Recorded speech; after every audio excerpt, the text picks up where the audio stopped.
What's up, everyone? I'm Jackie. And I'm Lindsay. And we are Women Leaders in Sports Medicine. Here to help you grow your game and own your game. Join us today with Dr. Nicole Detling, sports psychologist, certified mental performance coach, and owner of Headstrong Consulting. Today, we dive into the topic of mental performance in sport and in your job, working with Olympic and professional athletes, the importance of being present with the client in front of you, being open to change early in your career, and changing your perspective on failure. As always, thank you for joining, and we hope you enjoy listening in. Welcome, everybody. Thanks again for joining us on another Women Leaders in Sports Medicine podcast. We're super excited to be chatting with mental performance coach and owner of Headstrong Consulting, Nicole Detling. Nicole, thanks so much for joining us. How are you? I'm doing very well. Thank you. Safe and healthy, as I hope you are as well. Yeah, Thank definitely. Yep, we're all doing okay considering the circumstances right now. You know what? That's the best that some of us can do, and that's great. Yep. Yeah, exactly. So what has this time been off like for you? I mean, I imagine you might be like, you're still working or a little busier with some organization and athletes. So yeah. So it hasn't really been time off necessarily for me. It's been time different, that's for sure. A lot of distance learning with my kids. So like everybody else who has kids right now, figuring out how to teach them from home. That's been different. But honestly, I mean, I've been in private practice for 22 years now, and I've had athletes all over the world. And so I've had a Zoom account for probably 8 years and have been very familiar with virtual sessions. And so it's pretty much everything has switched to virtual sessions, but that's not really been that big of a shift for me necessarily. Yeah. And other than that, it's really, I've been looking for opportunities. That's one of the things that I've really been encouraging people to do during this time is we can focus on the stressful part of it. We can focus on the fear and the anxiety and the unknown, which is certainly a huge part of this, or we can acknowledge that that exists, but then search for the opportunities. And so I've really spent time appreciating the opportunities of being with my kids more than I would, and being a little more involved and engaged in their education and being able to spend more time with them. But then also, shifting my business a little bit and doing more video work and putting more up on the website and on YouTube and, sharing content and things like that. And so I've really been able to find the opportunities that wouldn't have existed had I not had this time. I think that's a great perspective to look at it. And I think it's, hopefully how some of our listeners are looking at it as well. It's definitely a time to, like you said, just shift your perspective. I think it's kind of funny. Like you said, you're like, oh, I've had a Zoom account for 8 years and I had to make a Zoom account and I'm treating patients that way. I'm sure Jackie is too. And we're like, wow, this is great. I'm treating like patients in New York and like across the country because they're parents of so-and-so. I'm like, this is great. I can treat people across the country. So anyway, it's funny how, you said, opportunities. Go ahead, Jack. I mean, it's the stuff of the future. This is what telehealth and telemedicine is probably going to look like from now on a little bit, which is great because it allows us to extend our services further than what we could do in the clinic or in person. And I think so true. Like on the other side of things, there's an opportunity here to create more opportunities. And I mean, that's our whole organization started when we had a little bit more free time to, really have some creativity and an opportunity to create this. So I think that's something that a lot of the people we've been talking to have been experiencing as well, which is in a way kind of cool to see. Like in a moment of adversity or struggle, people are coming out of this in a little different light. So it's definitely interesting. So I'd love to kind of jump into things a little bit. And I would really love to know, like, what's your why? What drove you to sports psychology or mental performance coaching? Yeah, I'll tell you a story of how I got into it, which I think then relates into the why. But I was a junior in college in my undergrad, and I was double majoring in psychology and sports science. And I kept thinking, oh my gosh, I don't know which of these two fields I'm going to choose. I love them both. I wish there was a field that put them together. And my dad actually called me up one day and said, Nicole, did you know there's a field called sports psychology? And I was blown away. I was like, what? No. And so this is going to tell you how old I am, but this is before Google. I did not have a computer. The internet was just being started. There was no search engine for this stuff. And so I went to the library on campus to the Dewey Decimal Card Catalog System. There you go. That's awesome. And I started researching sports psychology, and it opened up an entirely new world for me. And, you know, at the time, so in undergrad, I played basketball and ran track, and basketball was my primary sport. It's the sport that I loved the most. Even though looking back, I was a much better track athlete, but still basketball was my love. And so I was actually injured my junior year. I tore my ACL. So I had a lot of time off. And so I was in the library and I was reading about sports psychology, and I inadvertently became my own case study, my first case study. By researching, I realized that I was my biggest enemy on the basketball court. It was what I was saying to myself. It was the things that I was engaging in and what I gave effort and energy and focus to that were really holding me back. And so I started kind of creating without even knowing. I was not even deliberately. I was just kind of like, wow, I'm really, really hurting myself. And so I started thinking differently and creating different focus and thought processes and things like that. And then when I came back my senior year, I was a phenomenally better player. Now, I was not a phenomenal player by any means, but I was phenomenally better than I had been prior to that year. And really the only thing that was different was I changed my thought processes. I changed the way I was thinking. I changed the way I was engaging with the game. And from that moment on, I absolutely fell in love with the field and knew at that point, I remember thinking, everybody needs this. Oh my gosh. Yes, they do. True. And so I never looked back from then. I never looked back. So I went and got my master's degree in sports psychology. I took a gap year and did an internship at the Mayo Clinic where I was in the sports medicine center, and every injured athlete who came through there would see the physician, the physical therapist, and then the sports psych. And so I was getting tons of hands-on applied work, and we were also doing tons of research. And then I went on for my PhD, and I seriously have just never looked back on that. And that kind of filters into your question of what's my why, where when I realized the difference it made in my life, not just for that year in basketball, like that's where it started. But then as I continued to learn, I also continued to grow and to improve in everything about my life, the way I was engaging, not just in sports, but in relationships, with school, with life, and the adversity that comes in life and things like that. You know, I've been through a lot of different adversity since then. And I know without a doubt that it's my background and knowledge in the field that have helped me deal with those things in a more productive way.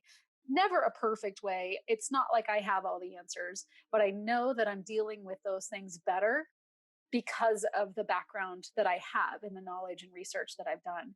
And so that leads into my why of everybody needs this, right? I mean, my why is truly to help people figure out how to do life a little bit better, to enjoy life better, to engage more, to feel more successful, regardless of how success is defined. Success might just be happiness or enjoyment or satisfaction. But really, if I can teach people these strategies, and sure, they're primarily in sports because sports is just what I love. I've always been engaged and involved in sports my whole life, and I never want to leave that.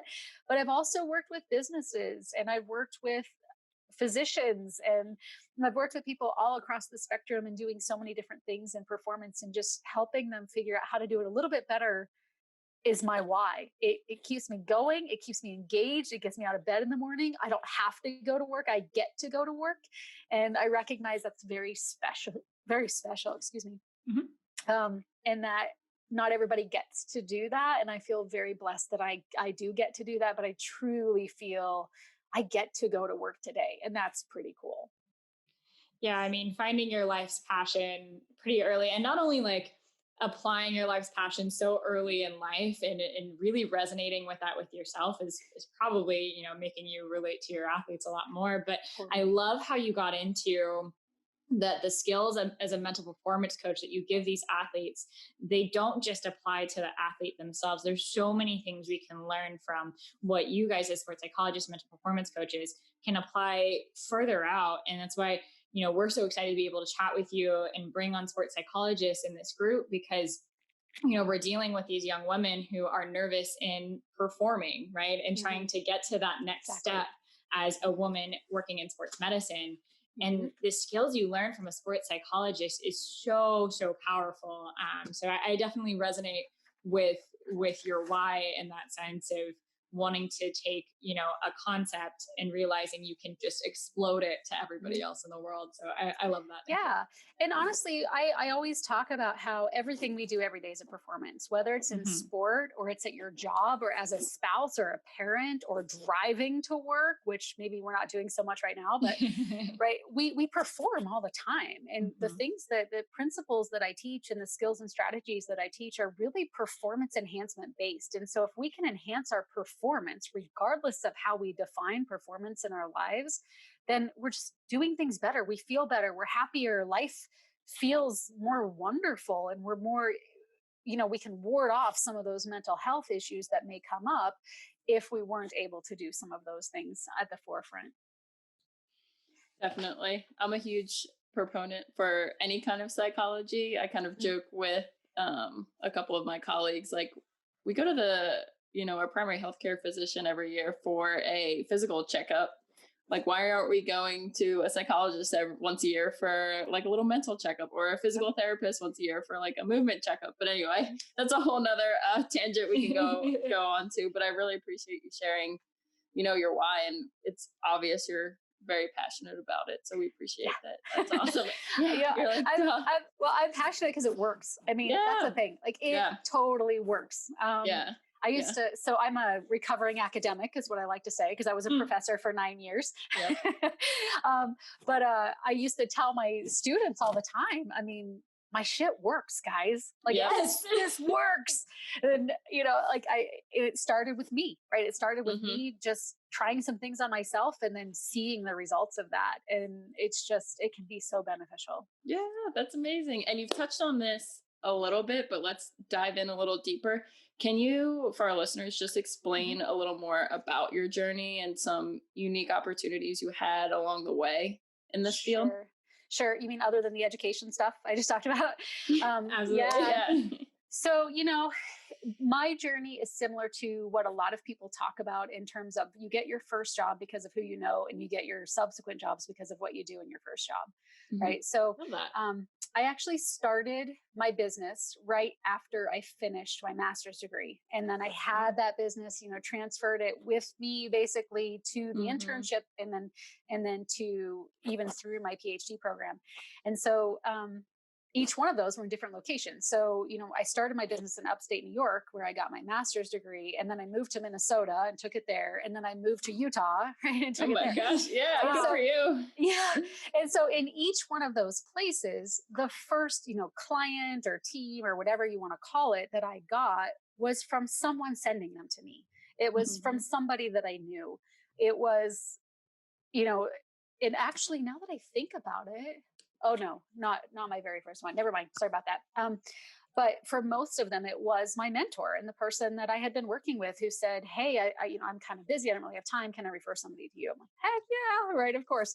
And so that's how it got started everywhere. And so that's one thing. So that's why I've had my business for so long, even though I finished my PhD in 2008. So, I've been in private practice for 22 years. So I think that's something to keep in mind is like, it really is who you know that gets you your first job, but it's what you do. And that's one of the things that a couple of mentors have taught me is like, make the big time where you are. That's the quotes. Make the big time where you are. So if you are working with a 10-year-old baseball player, that's freaking big time, man. Like, make that the most important client that you've ever worked with, and really give your full effort and energy to that 10-year-old kid and really make a difference for them. And that kind of stuff just spreads and expands, right? And so most of my what people know me for and working with was after, like during my PhD program and then after. So my first Olympic team that I was engaged with was US Ski and Snowboard. I started with them in 2002. Yeah, 2002. And It started with, this was the fall of 2002, and it was my mentor in my PhD program, Keith Henshin, had been working with US Ski and Snowboard for a while. And one of the athletes on the teams had said, I really want to work with a female. And he's like, all right, I got somebody for you. And so that athlete came and worked with me. And then through that relationship, US Ski and Snowboard hired me to work with that whole team, which was the US Freestyle Aerials team. And I worked with them for years and years and years, even went to Sochi Olympics with them. But from there, I extended to other teams within US Ski and Snowboard, because again, I was just doing a decent job with the people that I was working with.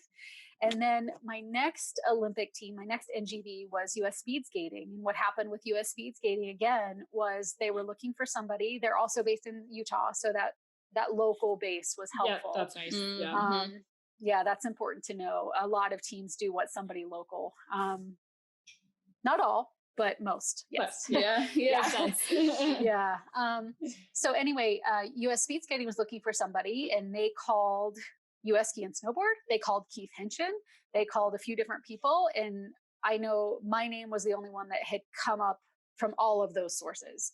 So then they called me in. Next thing you know, I'm working with them. I went to the Vancouver Olympics with them. Most successful Olympics for US Speed Skating that they've ever had, which was really exciting. It was the one that I went to with them. So You're like, that was a really cool. certainly not because of me. I'm not making that statement, but I'm just saying that I was a part of that experience, and it was a phenomenal experience to have. And so that was cool. And then, from there, it's like, I'm also with USA Para Archery Team. And from that experience, Easton facility had built, or Easton, the Easton sports company had built an archery facility in Salt Lake City they wanted any country to be able to come in and access this $6 million facility specifically for archery. And I was contacted randomly, like through LinkedIn or something like that. Some guy from the archery facility is like, hey, we're just looking for local people to be resources. So if one of these teams comes in and they want to work with someone in your area, would you be somebody we could put on the list and you could come out and work with the team? I said, sure. Yeah. And so Team Mexico came in several years ago now, 6-7 years ago, and they wanted sports psych. And so I was one of the people. They called me, Easton called me and said, hey, would you be willing to come out? And I said, sure. So I went out and did a session for Team Mexico. And it just so happened that the US Para team was doing a camp there at the same time. And the coach sent in looked at one of the assistant coaches and said, go sit in on that session. Let me know if she's any good. And so there was a USA coach sitting in the back. I had no idea. There was probably 100 people in there, right? I was just doing my thing. And the next thing you know, I get a call from the US team and said, hey, would you be interested in working with us? And so I've been with them for several years now. And so I just really feel like, the biggest advice is, make it a big time where you are. Do your best with who you're with. The most important client in your world is the one sitting in front of you right now. And if you really take that approach, that's going to expand and open up possibilities and opportunities that you never considered. Right. I mean, US Speed Skating wasn't on my radar. USA Archery wasn't on my radar. And the next thing you know, they come to me. Same thing happened with Real Salt Lake and then the Utah Royals. So our men's and women's professional soccer teams in Utah hired a new performance director who came in and kind of a few years ago now and just kind of took a look at the program and said, why don't you have sports psych? What the heck? And so he started calling around, and my name's the one that kept coming up. Everybody you talk to, there'd be multiple names, but mine was the consistent name. And so the next thing you know, I get a call and I go in, I interview, and I don't even know if they interviewed anybody else. It was pretty much offered the job on the spot. And so, working with them over the past 3 seasons, not this year, so the last 3 years, has just been phenomenal. So it's always just been because I've really worked hard to be where I currently am, to do my absolute best with the person sitting in front of me, not caring if they're a pro team or a 10-year-old, not caring about the sport, like just really giving them me and as much as I can, and really engaging and involving and investing with them. That's led me to new opportunities.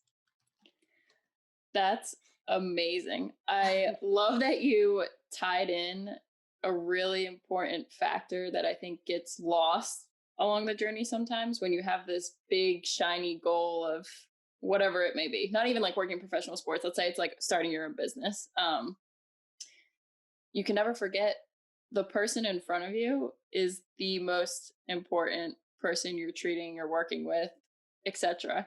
I mean, speaking from personal experience too, like that's how I've gotten some of my clients. It's just because I'm not like, oh, I want to work with the best baseball players, but it's because I treated one baseball player really, really well and did my best. And it was like a high school kid too. And it just trickled down the line. So I love that you tied that into your journey, because I think it's really important for younger listeners to hear. It really is. And, the thing is, you never know who's connected to people, but it's not even about, you don't think beyond the person in front of you, right? It's really about focusing on how can I do my best with this? What does this person need from me right now? And how can I give that to them in the best possible way? And, I have off days too, just like everybody else, but I use the same principles that I teach my athletes, which is, if you show up with 80% one day, then your job is to give 100% of your 80%. And not beat yourself up for the 20 you didn't have, but reward yourself for giving the 100% of the 80 you did have. And so, sometimes I'll have off days too, but I can fully 100% without a doubt say I gave the best I could that day, considering what I had. Have I made mistakes? Heck yeah, I've made a lot of mistakes, right? But it's through those things along the way, I think, that we can really find our journeys and create sometimes things that you didn't even know were going to be part of your journey, but end up being the most amazing experience that lead you to places, So, okay, here's another example.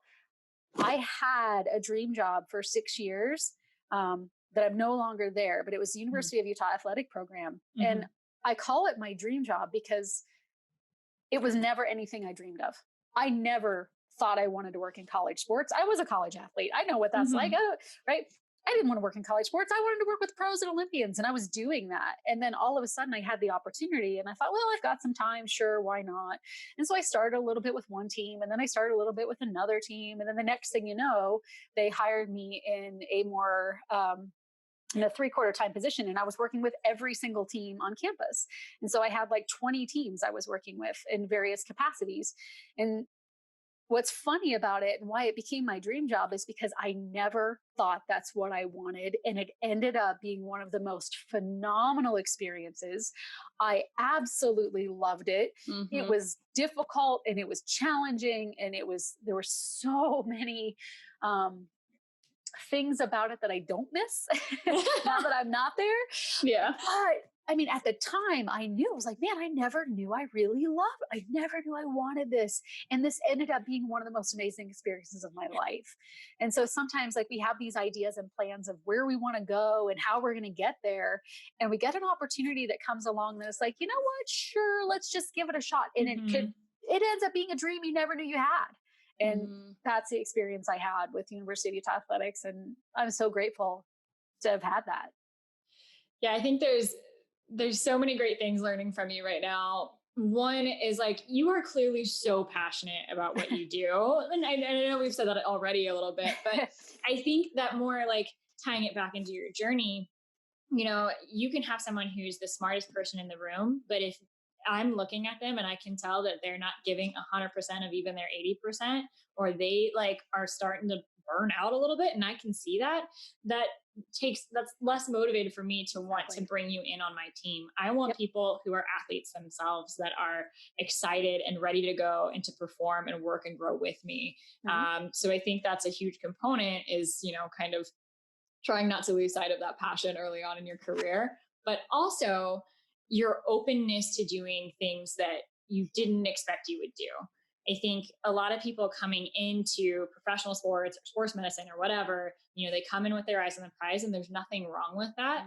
But I think there's a lot of missed opportunities for people to learn from a different type of setting, or to end up, like you said, in a dream job that you never knew was your dream. So I think that's a really important lesson in this is, don't be afraid of going into an experience that you're not sure about, because more often than not, you're either going to learn that you love it, or you're going to learn what you don't love about it. And both of those lessons are extremely valuable in your process for where you end up. And you might end up coming all the way back to it and say your dream was working with soccer, and now you're working with soccer, but you now have all these other cool experiences to apply. Yeah.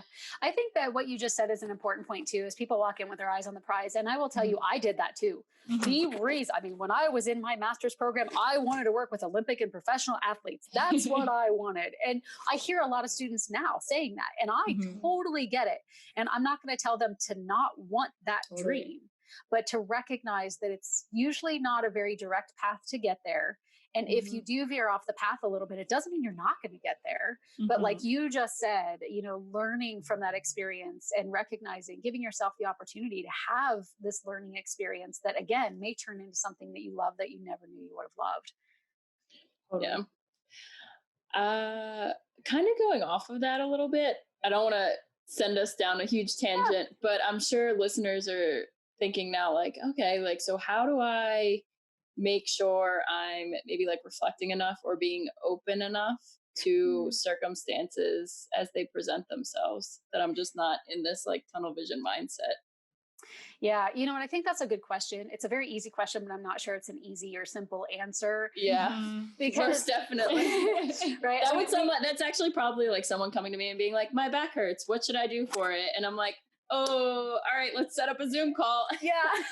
So maybe maybe we'll have to deter that question. But anyway, go ahead. Yeah, no, that's okay. I think part of it comes down to, we hear both sides of the coin, is say yes to everything versus protect your time. And you have to say no, learn to say no. And so I think part of that is, where are you in your career? So if you are just starting out, say yes to everything, because why not? Right? At this point, your time is open, you're available, especially if it's before you have a family, if you're newly graduated, and let's say you have an opportunity to go overseas for 6 months and do something, why would you not do that? Right? I mean, totally. Be open. Like be open to new ideas and new experiences, because as you get older and you progress in your career, and then maybe you have a family, your roots do get stronger and deeper, and it's more challenging and more difficult. I mean, I've been offered jobs with professional teams that would have been amazing, but also would have required a move. And I made the decision for my family to not pursue that because it wasn't the right thing for my kids. Not that it wasn't the right thing for my career. It wasn't the right thing for my kids. And I chose that path, and I don't regret that at all.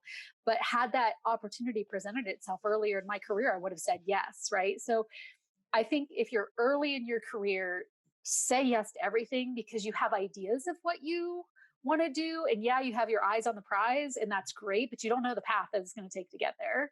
So say yes to everything, because as you get further in, you can be more selective. You can be a little pickier. Your roots are going to get deeper. You're not going to be able to say yes to everything.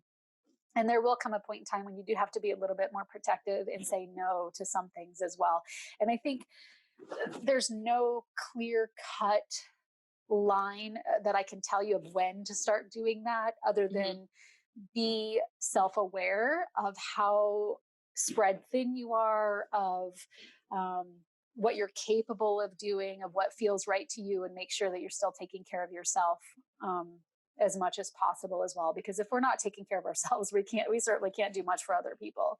So there's got to be a balance there. When I say balance, I don't mean an equal amount. I mean an appropriate amount for each person. Yeah.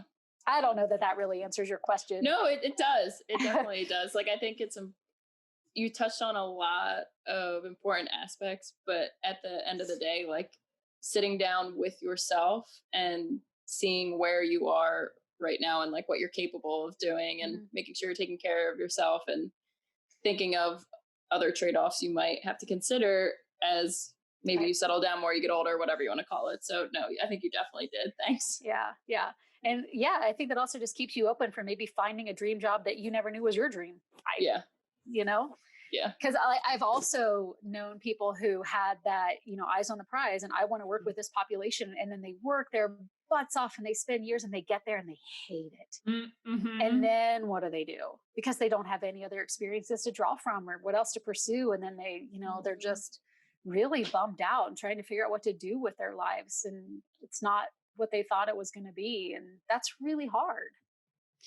Yeah, I think kind of going into, being open to saying yes to certain circumstances. I think sometimes there's an underlying tone in a younger clinician or younger individual getting into this field of like this, what if I fail sort of situation. Like, yes, I want to say yes, but I'm more inexperienced than some other people. Like, am I really the right one? Like these moments of like a lot of self doubt. So, I'd love to kind of ask you, are there certain situations where you've felt like you failed, or obstacles or challenges yes. that you've had? And really, like, I mean, we all have, really, like, it's kind of a redundant question, but really like getting into how do you go about dealing with that, or how do you go about like pushing yourself through those feelings of failure and uncertainty to say yes, or to get through obstacles? So this is such a great, I love this question. I actually give in quite a bit of the seminars I do in terms of, I do a lot of work for the federal government. I do half day and full day. What don't you do? Really? Yeah. Anyway, sorry. Continue. I know. But anyway, I do like half day and full day workshops on resilient leadership. And part of that whole topic is failure. And I love talking about failure because I see it very differently than a lot of people do. And I think because I see that differently, it's really helped me. And so I really want to kind of teach your listeners how they can reframe failure a little bit. And so usually in my seminars, I'll go into a really personal story that we just don't have time for here. But, we've all been through difficulties in our lives. We've all had, some of us have had really traumatic things. Some of us have, just had adversity here and there. We've all been through difficulties. We can all relate to that. And one of the things, I was going through a particularly difficult period in my life. And I was doing a lot of self-deprecating, a lot of, I'm not good enough. I'm a big fat failure. I'm not good at anything. I'm a terrible mom, and I'm a terrible housekeeper, and I'm a terrible professor, and I'm a terrible sports psych. And I just in my mind at that point in time, I sucked at everything. Like I just sucked at life. And I came across a documentary on samurai warriors. Now, I've never really been particularly interested in samurai warriors or Japanese culture or whatever, but for some reason I watched this documentary that day. And the reason was I needed to see it. But anyway, what I learned and what really hit me through this documentary was Bushido and the way of the warrior, where if a samurai warrior at that period of time, they were the most feared warriors on the battlefield. Like you did not want to come across a samurai warrior. And what I found, I know this sounds crazy, but I promise you I'm getting the failure. No. Yeah. Okay. So what I found was that, a samurai warrior, basically what they would do is if they were to receive a wound on the battlefield, which at any point in time, or at that point in time, any wound on the battlefield was a mortal wound. You're going to die from it.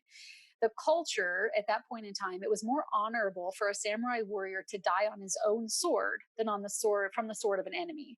So if they were to receive a wound on the battlefield, they would literally get on their knees, put the hilt of their sword on the ground, the point of their sword on their stomach, and they would fall on their sword, which is where we get the expression to fall on our sword. Okay. And so what that meant was that the reason that they were, and I'm really shortening this story, but the reason they were the most feared warrior on the battlefield is they did not have a fear of death going in. Prior to the battle, they had already accepted the inevitability of their death.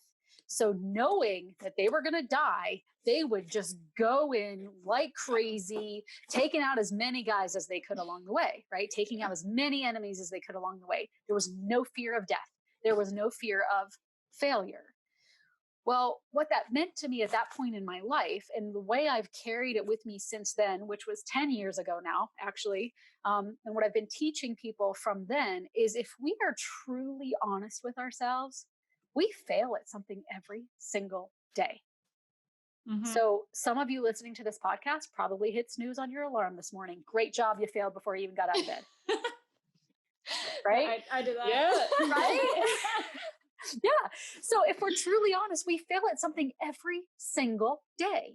But unlike the samurai warrior, we don't have to fall on our swords for it. Right? So, but like the samurai warrior, if we wake up every morning and accept the inevitability of failure, If we accept the fact we're going to fail at something, I'm going to fail at something today, probably more than one thing, then guess what? I'm not afraid of it. I'm not afraid to fail if I've already accepted the fact I'm going to fail. Yeah. Because let's also look at our lives and our history. For every single one of us, we've survived every single failure we've had so far. And there's really only one failure we're not going to survive. And that's the end of our lives. And we won't even know we didn't survive that failure. Yeah. Yeah. Right. So we've survived every single failure.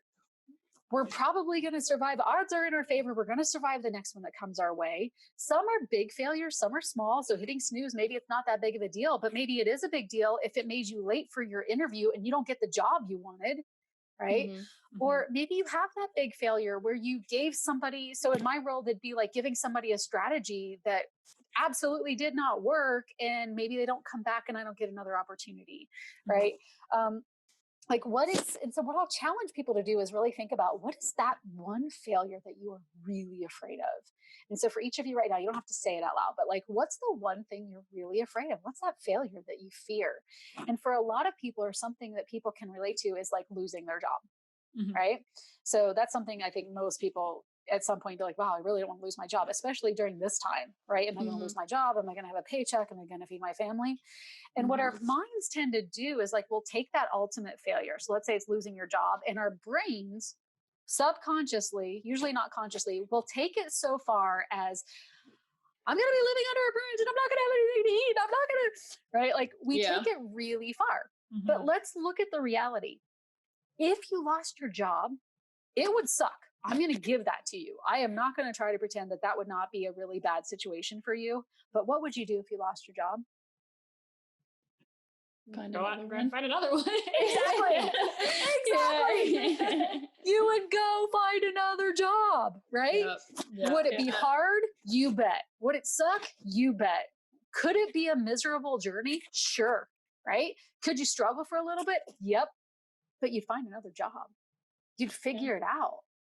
So if we go to like athletes, well, I'm afraid I'm not going to get the starting role. Okay. What could you learn from that? Well, I learned how to work harder. I learned how to work better. What if I don't get the scholarship? Then you can take out some loans and figure out a way to pay for school. You know, what if we lose the national championship? Then you learn from it and you appreciate the experience you got to play for a national championship, and you come back harder and different and better the next year. You know, that thing that we're afraid of, that's failure, however you want to define failure, you get to define it. It doesn't get to define you. And we've survived every one of them so far. So that whole, I hate that question of what would you do? What would you attempt to do if you knew you could not fail? No way, man. Screw that. We know we're going to fail. We're going to fail. So think of it this way. If you can think about failure a little bit different and you accept the fact that failure is an inevitable part of the process of growth, then why not go for it? Yeah. Totally. I mean, why not? Yeah, if listeners are listening to any part of this, it should be this part, because I think so many young clinicians and individuals are afraid of failure. Yeah. I think there's a couple of things. One, failure inevitably ends up building resiliency and character. And that's what makes you a better clinician, psychologist, athletic trainer, whatever it is. That's the stuff that's the stuff that makes you a better human. And I think with all these conversations we've been having with these amazing women, you know, there's inevitably points of failure, but then you look at where they are and who they are, and they are that way because of that failure. So embracing it or learning the skill of doing that earlier, I think helps push you past those like really low moments, which we're all inevitably going to have. And I think just, you know, kind of reflecting on some of the current things I see, I love mentoring, and I mentor a lot. And the situations that I see my students or people that I mentor have a difficult time with is when they're really afraid of failing, when they're seeing me watch them and they see my face maybe doesn't look so happy and they automatically go, I'm failing. And then it all falls apart. And I've seen that student or seen that individual do a skill or interview someone really well before, but it's like this cue to them that they're like, I'm failing. Right. And they flounder. But I love, you know, kind of taking it back to your samurai story, like be a samurai, like come into a situation prepared for every single situation. And then what fear is left, but to just take people out, Yeah. And you know what, you could even take it one step further, and like prior to going into that, just say, okay, I want you to think for a minute, what's the worst thing that could happen if you failed at this? And they would go through, well, I wouldn't get the job, or I wouldn't get my degree, or I would, like, whatever it is, right? And say, okay, that might be the immediate consequence that would happen like today. Then at the end of the day, what's going to happen? You're going to go home, you're going to go to bed, you're going to go to sleep, you're going to get up tomorrow, and you're going to do something else. You're going to figure out another way to go about it. So what's the plan if failure happens? Like, it's going to suck. Like, that's one thing I always talk about: embrace the suck, but don't get stuck in the suck. So like, acknowledge the fact that what you're going through sucks. Like, you don't have to like it, but you do have to accept that's your reality. So embrace that suck, right? But then don't get stuck in it. What are you going to do? And so I think if you can ward off people's minds from going to, I'm going to be, like, and say, okay, well, what would you do? What would you do if you failed here? Okay, maybe you could go back and study differently.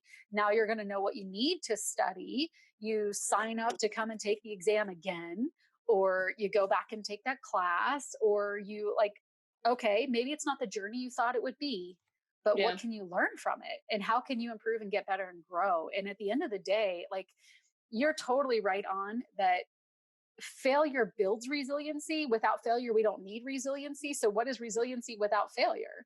Right. And we are going to fail our whole lives every single day. So accept that inevitability. And, another thing that one of my mentors taught me is that you will get fired. At least in our field, we're going to get fired. I don't care if you're the best in the world at what you do. You can go win a Super Bowl and you get fired because they bring in new administration and they want their own guys in there. Like, sometimes it has nothing to do with you. I've been fired multiple times. I was fired after we won the most successful US speed skating result in history. And they got rid of all of the short track, all of us, every single one of us. Wow. Damn. All of the staff with short track speed skating were gone 2 years later. And so was it me personally? It was the system. Right. And so at that time, like, I went through that process. I think that was my first time I was fired. I've been fired like 3 or 4 times. That's a hard one too, because the team did so well. Exactly. And that's my whole point. Like, and that's my whole point, is like, things can work out according to plan, and the next thing you know, you turn around and you get fired, right? And so at the time, that absolutely sucked for me, no doubt about it. But you know what? I went through the suck. I embraced the suck. I said, okay, what am I going to do now? And I went and found another path and found another journey. And I learned from that experience, and I learned resiliency. I learned to be stronger. So the next time I got fired, it didn't hurt quite as much. And then the next time I got fired, I was like, okay. And right. And so like, failure is an inevitable part of your life. It's an inevitable part of your journey. You're going to survive every single one of them. And you can learn from every single one of them. And you can come back stronger. You can come back more knowledgeable. You can come back so much better than where you had started had you not failed. And that's even hitting snooze, right? It's leaving dishes in the sink overnight. The small failures, the big failures, they're going to happen. So freaking go for it. Put yourself out there. There's no growth in the comfort zone, and there's no comfort in the growth zone. So if you really want to grow, you got to get uncomfortable. You got to push yourself, and you have to risk failure, and you have to learn how to deal with it when it comes, because it's coming. Yeah. Okay, sorry. I think we just need to spam that. Yeah, forget just our network. We need to like spam this out to the world, because it's so true. And this is my personal bias, but I think, a little bit of society, we're raised as failure is not an option, when really it's like, you're going to fail. All right, how are you going to be prepared for it? Or like, what's the worst that could happen? Great. Okay, let's deal with it, and not just push it aside and not acknowledge how you're feeling. And then, because that's how you truly, like you said, get better each time, and building blocks off of everything. And actually, amazing. As you were saying that kind of, it really goes into the fixed and growth mindset of Carol Dweck's research as well. Like, a fixed mindset are people who are so afraid of failure, whereas the growth mindset, you're recognizing that failure is part of the process. And that's how you learn and improve and get better, as you fail along the way. Yeah. So, Jackie, I think we just got another roundtable right there. I know. People need to hear Nicole's like, no, just kidding. But anyway, I just feel like, not even with the last 10 minutes of what we just talked about throughout this whole podcast, you've given so much good advice, and so much usable information to our listeners. So usually we end our podcast with saying like, oh, what advice would you give someone that, you know, aspires to be where you are? But I think we're gonna shift gears just a little bit, because again, with the goal of this network, and you know, my goal is to bring, and Jackie's goal is to bring more individuals together, and your goal too, because you're here today, but more individuals in the medical field together to communicate better and help each other, help the athlete, whoever's sitting in front of them, and then also help them like be a better person. So that being said, what is maybe something you wish other healthcare providers were either trained on or maybe just knew when it comes to sports psychology and mental performance? I'm going to open a can of worms here. Do it. People who know me, we're already in. I'm not shy to talk about this, and I'm very opinionated. And I will say this is my opinion. Okay. But within the field of what used to be called sports psychology, which was like the catch-all phrase, it has now become, there are two basically different avenues to take. So there is what I do, which is the mental performance piece, and I focus strictly on performance enhancement. And then there's also the mental health piece. And so this has always been two sides of a spectrum. So if you put normal in the middle, the mental health people would be like that, working with abnormal mental illness, getting them back to that, you know, quote unquote normal state. And then I'm on the side of, you're already good, you know, like mental health wise, you're good, you're solid, but you want to improve. And so I'm on the other side of the spectrum, helping enhance performances. Well, there's been a trend in the field recently that a lot of mental health people will sell themselves as being able to do sports psychology, whether they've been trained in sport, whether they've, you know, maybe they've had an athlete come in for depression and all of a sudden they think they're a sports psychologist. And that is not the case. And not only that, but I personally, this is where my opinion comes in, and here's the can of worms, is I do not feel that if you are a clinical mental health person that you can effectively also do performance enhancement. And there's a number of reasons for that. So even if you have the training, I totally believe that if you get training, like if you get the CMPC, Certified Mental Performance Consultant, I believe that that should, if you're a mental health practitioner, that CMPC should be to help you do more effective mental health with athletes, not to do performance enhancement. It should be two separate roles, two separate people. Ideally, what I think each team should have, if we had an ideal world, is they had a full-time mental performance coach and a full-time mental health clinician. Two different people, two different roles. And there's a number of reasons for that. I mean, one is, you know, clinical mental health people are bound by HIPAA, right? Which is a very good thing, right? Those privacy laws, very good.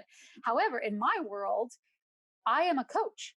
And so I'm not bound by HIPAA. I have conversations with coaches. I'm able to go to them and say, hey, so-and-so came in. This is, you know, these are some things that they're struggling with. Here's a trigger for them. Here's how I would encourage you to coach them a little bit differently if you want to get more out of them. And coaches are like dying for this information, right? How can I get more out of my athletes? How can I, you know, like this person's really struggling and I see their shoulders and they just don't, you know, they hunch down when they have adversity and they're really not confident. And if I can go to the coach and say, here's what all you need to do is this with this person, that's going to make them more confident. Coaches are all over that, right? And so I'm not bound by HIPAA. So that's one thing. A second thing is, let's say that you have a job with a team and you are doing both mental health and mental performance. Like this is your role. And let's say an athlete comes to you on a Wednesday and it's the first time they've seen you, and they come to you in a mental health capacity and they're really struggling with something, like maybe they're feeling depressed, or maybe they just broke up with a significant other, or they're just struggling, right? However you want to define that. So you do your mental health role with them. Then let's say the next time they see you is on the sidelines of the game on Saturday, and you're there in a mental performance capacity. You know, as the practitioner, that you were in mental health and now you're in mental performance. But when that athlete sees you, what are you triggering for them? Mental health. You're a mental health trigger. That athlete is looking at you going, oh my gosh, I just spilled my guts to that person. And now I see them talking to the coach. And are they telling the coach about what and that is the exact opposite of what we want them thinking about when it comes time for performance. And so even if the practitioner is very good at separating the two roles, athletes aren't. Right? Oh, 100%. Yeah. Even probably subconsciously, like I would think it would trigger them. Totally. Yeah. 100%. And it's so, oh, go ahead, sorry. Not even just at games, but even at practices and stuff, right? Like so this is two separate people, two separate roles. And those people should communicate very well. They should cross-refer. They should talk about things that are going on with the athletes and work together, but two separate people, two separate roles, not one person for two roles. That is not. And a lot of teams are hiring that right now because it looks really good on paper and they feel like they can save money. But the reality is it's not working. Terrible decision. It's not working. I mean, there's a couple more reasons too. I mean, one is like we all three of us will take every client, every person who sits in front of us, and we will evaluate them based on our lens of training, right? So every athlete who comes to me, I am evaluating in a performance lens. Now, I have the training and education to know what to look for with mental health stuff so that if a mental health issue comes up, I refer them to someone else. But that's all I need to know, right? I have the DSM on my shelf if I'm unsure. But here's the thing. Anytime if I am even questioning if someone should go see mental health, I send them to mental health. They can always send them back, but I send them, I don't even question that, right? So with that said, a mental health clinician is talking to their clients and athletes through a diagnostic lens. They're looking for mental health diagnosis. And so I cannot tell you how many athletes I've seen over the years who will tell me, yeah, I used to see so-and-so, but it really frustrated me because I'd go in with one problem and I'd come out with five. I had a diagnosis that I never thought fit me. Like I was just nervous before competitions and it went away after I competed. And all of a sudden I had generalized anxiety disorder, although I'm not nervous at anything else. Right.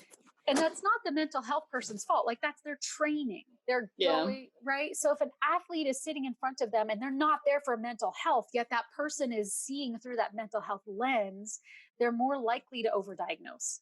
And so I don't know. I mean, how do we prevent that? Where is that line to prevent the I don't know, right? They're just doing what they've been trained to do, but it just doesn't fit. It's not appropriate for that context.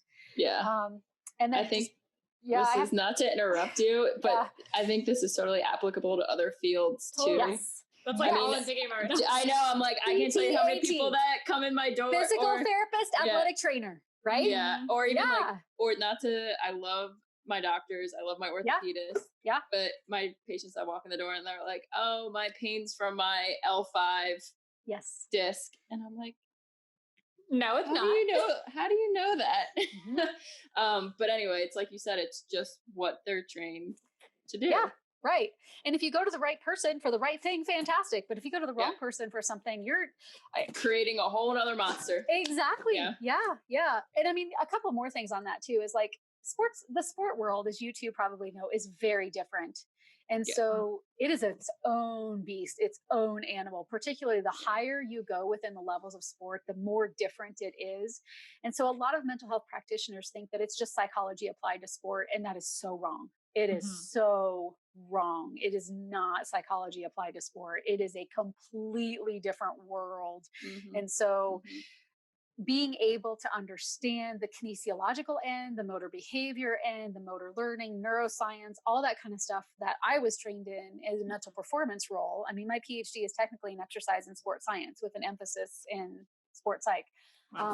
And so not understanding how, different thought processes impact biochemistry, which then impact motor behavior, you're missing the mark. And in typical mental health fields, they're not trained that stuff. Why would they? They don't need that. Right. And so I just wish that more people could understand this. I think from an academic perspective, they don't understand that either. It's just all the same kind of thing. And so people are being told. And right now there's a trend with the NCAA's recent mandate to have mental health available for athletes, which by the way is a great thing. That's phenomenal. That's wonderful. But the problem is the decision makers like athletic directors and whatnot don't know the difference. And so and the mental health people think they're doing the right thing. I'm not saying that they're, deliberately trying to, they think they're doing the right thing, but they're selling themselves as being able to do both. And so they're getting into those roles, and then who gets who really gets lost in that? It's the coaches and the athletes. They're the ones who suffer. They're the ones who aren't getting both, and somewhat potentially even creating problems on the performance end because of some of those things that I talked about earlier. So that's kind of sad to me, but I do see that's the current trend. But I see the pendulum starting to shift back a little bit. And I'm really hoping that there comes a point in time when people recognize, hey, this is two different roles, two different people. Those two people communicate really well together. They work really well together. I mean, if we look at that spectrum, that place in the middle is a little bit of crossover, right? So if you improve your mental health, you'll probably perform a little bit better. But then also if you improve your mental toughness, you're probably warding off a little bit more of mental health stuff. Right? There's an impact on both of those things. But I just really hope at some point that people start to have an understanding of this, and it really allows for a space in the sports world for both. Yeah, I mean, there's a space in the sport world for all of us, right? It kind of comes down to, that like this transfers across the field. But on one side, this has been really insightful for me because, my goal and where I'm at is to create like more of an interdisciplinary referral network between all of us in my area, which I'm not seeing as much as I would like. And, I've heard that there's differences between the two, but, the way that you explained it was really clear. And like, now that I hear it that way, I'm like, duh, like, why would I refer someone to mental health services when I want performance, which is what I'm dealing with more of the time anyway. And so it's been really, really helpful. And I think it will be helpful for our listeners coming in, because I think a lot of newer clinicians still don't really know like what sports psychology is. But I think also just value in discussion of like, know when it's okay to refer out and to go outside of your lane. Totally. Like if I had someone who, is ready to go back to strength and conditioning, maybe I have an understanding about that. But if I have an amazing strength and conditioning specialist that knows everything about football and I got a quarterback, let him go back to strength and conditioning. And then we communicate about the current injury he's had and his progression and things that I'd, like them to maybe worry about a little bit. But, it's important that we understand who each other are as clinicians to understand when it's okay to refer. Because I think sometimes there's that layer of like, well, I don't really know what you know, so I'm going to keep them with me when maybe it's time that they kind of make that shift. And hopefully as we start to like continue to build, because it's already building that, integrative component that, people in those administrative roles will also start kind of hearing through the grapevine, like, oh, like that's a different thing than this thing. So, I think you have to be careful though, because a lot of the mental health people will say, well, I do both, or I've been trained in both. Okay, that's awesome. And I would say if you've been trained in both, then I'm more likely to send an athlete to you for mental health, because that tells me that you have a better understanding of the sport world. But being trained in both, in my mind, I think it's unethical, quite frankly, to try to practice both with the same population, because you're just, for all those reasons I said before. But like I said, if I see a clinician, a mental health clinician who has the CMPC, who's been trained in the performance enhancement side, I'm much more likely to send an athlete to them for mental health, not for performance. Yeah, I think there's a little bit of a division for sure. Well, Nicole, thank you for hanging out with us. This podcast, I think, was like motivational to me too. But I think super inspiring. I think there's been a lot of really great, like actionable things for our listeners to try to take from it, especially being new in their career and kind of uncertain of maybe where to go. So I really appreciate you being kind of open and discussing all these things with us. And I look forward to kind of learning from you in the future in different ways. Yeah, absolutely. It was fun being here. I could keep going for another hour or two, but but I will say for your listeners, go fail at something, put yourself out there, go fail, take a risk, learn from it. You'll figure out a better way to come back and do it better the next time. And just recognize that that's part of it, dude. Like failure's an inevitable part of your day, every single day, if you're honest. So once you accept it, you don't have to be afraid of it anymore. Just go fail. In fact, at dinner, I will often ask my kids, what did you fail at today? because I want them to recognize that that's a normal part of the process. And I'll tell them what I failed at. And sometimes it's little, sometimes it's big. Thank you for listening to the Women Leaders in Sports Medicine podcast. The better off this podcast is for you to take a step closer to your Thank dreams. you. Okay? Visit www.womenleadersinsportsmedicine.com to join our roundtables, learn about our mentorship programs, and to let us know what you want to hear. Have a great day, and remember, it's your time to lead.